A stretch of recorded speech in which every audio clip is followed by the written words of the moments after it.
Hello, welcome to the Market Carver. I'm Adam Harter, Chief Investment Officer, along with Zach Unger, Senior Investment Analyst. Thank you so much for joining us. We've got a few topics that Zach and I put together and think are really interesting. Had good conversation with on our investment team on our allocation call Monday, which is where we go all over this with our team of advisors. So we're going to talk about the ongoing saga at the Federal Reserve. We'll talk about the recent bill, the Genius Bill through the House on cryptocurrencies and the resulting stablecoin regulations and what that might mean for the financial landscape. And then Zach's going to cover what we've seen in terms of VIX buying. So let's go to the Federal Reserve and talk about that saga for a little bit and what's important. And so last week, and it's been kind of going around Washington circles now for several months, the possibility that Jerome Powell could be fired and not make it through the end of his term. And last week, I say that the White House put up what would be a trial balloon, basically leaking the possibility, showing a letter that was drafted and shown to some Republican lawmakers for the firing of Jay Powell. When that was leaked, I think that was a trial to see how the market would react. It was a very brief, really public occurrence before it was retracted and clarified by the White House. But in that period, they were able to observe key market reactions and two or three major things. Number one is the dollar fell. Not really surprising, but it was a pretty swift and steep initial draw. Again, it recovered it after the news was clarified. But then also, say even of more importance was on the Treasury yield side. So again, a lot of the reasons for this possibility of removing Powell is to put in a different chairman who would be more receptive to lowering rates. That's what the administration wants for the current time. And what we saw from Treasury yields was the rising long end of the Treasury yield curve. And so the implication is that the Federal Reserve controls short-term interest rates, but the market controls the longer ones. So even if you were able to find an accommodative chairman that could push down lower term rates, it actually could have the opposite effect and actually be counterproductive in the long run. And see, that was a very brief glimpse into what the Treasury market showed. Meanwhile, Vice Chair Waller made a speech in the middle of the week that made some important headlines where he began to back the idea that the Fed should start to cut interest rates as soon as possibly in July, which is not a very strong possibility, but certainly noteworthy that the number two at the Fed is starting to really get behind the idea for interest rate cuts. The market still expects 2 to 3 to happen, and I'd say with that move, it is more likely than not. And at this point in time, by the way, the odds of Powell finishing out his term remain at 80%. So still very, very likely that he finishes. As we saw, the market doesn't really like the idea that there would be political adjustment at the chair of the Federal Reserve. So that topic, the next one, we're going to stay in Washington and talk about stablecoins. So stablecoins are a specific type of cryptocurrency. I think it's a term, if you're not familiar with, it's one that you will hear more and more following the passing of this regulation bill, which provides some oversight and could add some confidence to the use of stablecoins. So if you're unfamiliar, stablecoin is issued by an issuer. It could be really anybody in the coming future. It might be a major retailer like your Walmarts or Amazon. Not that they have explicitly issued them at this point in time, but as examples. But you give your dollars to the issuer, then they go and they buy Treasury bonds.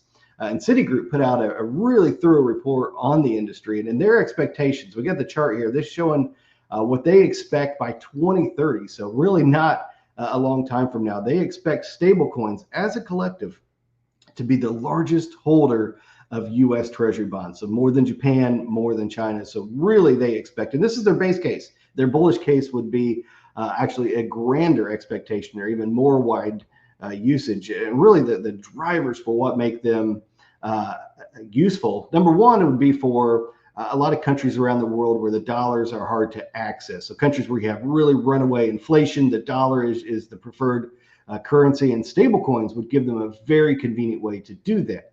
But domestically, it also could serve a function by making payments much easier, especially for those merchants who accept Visa and have to pay interchange fees that can range from 1.5% to 3% or even more. So having a more efficient payment scheme there would be incredibly, or could be incredibly profitable for those. Now, on the consumer side, really, I think the question that's got to be answered in this time between now and 2030 is how that will unfold. I would gather that everybody listening doesn't want to necessarily have to have a Target stablecoin and a Walmart stablecoin. We like the idea of having everything on one piece of plastic. So, where Visa falls into that, it certainly has portfolio ramifications that we'll be sorting through. Our position at this point in time is we're a long way from them being disintermediated as really the go-between. But long run, it's very likely we see stablecoins as part of the financial grease in the machinery of our economy. So something we will, of course, be watching as we go forward. Now I'll pass it over to Zach, and he'll bring you to current market conditions and explain what we've been seeing in the volatility market. Yeah, so we're going to talk just a bit about the VIX index, or the volatility index. As a quick aside, before we get into the data that we're seeing, Andrew has a couple excellent papers out on volatility in the stock market. The papers are quite technical, but if you have any desire to get into the minutia of volatility signals and the stock market, certainly worth the read. The chart you're seeing on your screen here is the bottom half is the percentage of VIX owned by large institutional money, commercial traders. We would call them smart money. And then the top part there is the VIX index. And so if you look at the light blue dots there along the bottom, you can see that as volatility moves to its low point, you typically see smart money start to load up on the VIX. They tend to buy a lot of the volatility index, betting that the volatility will go higher. The opposite is also true. Those dark red dots on the chart where the VIX is at its highest, you often see commercial traders or these smart money investors with volatility at the lowest. The way to simplify this chart is that as volatility comes down and starts to bottom out, commercial traders or the smart money folks will load up on volatility, and then as it peaks out, they will sell. Traditional buy low, sell high. Really, there are two predominant reasons why they'll do this. One is in anticipation of volatility coming back to the market. Certainly pertinent now in the time of seasonality that we are, tends to get a little bit choppier, might see volatility rise a little bit more. The other one is just simply a mean reversion trade. When VIX starts to go low, it's a simple bet that it'll revert to the mean and maybe rise a little bit. This is not a call for any sort of broad market pullback, but certainly an interesting note that underpins what smart money is doing, maybe predicting with some of the choppy seasonality that we could see volatility in the stock market start to increase here in the coming future. Thank you, Zach, and very, very well done here. And I'm sure as Andrew comes back and joins us in the next couple of weeks, we'll unpack where we are seasonality, and you gave a great preview there of where we're going in the near-term future. So thank you, and thank you to all of you for giving us your time. As always, if we can be of help, please don't hesitate to give us a call, 800-928-4001, or scan the QR code and do so electronically. Thanks, and have a great weekend.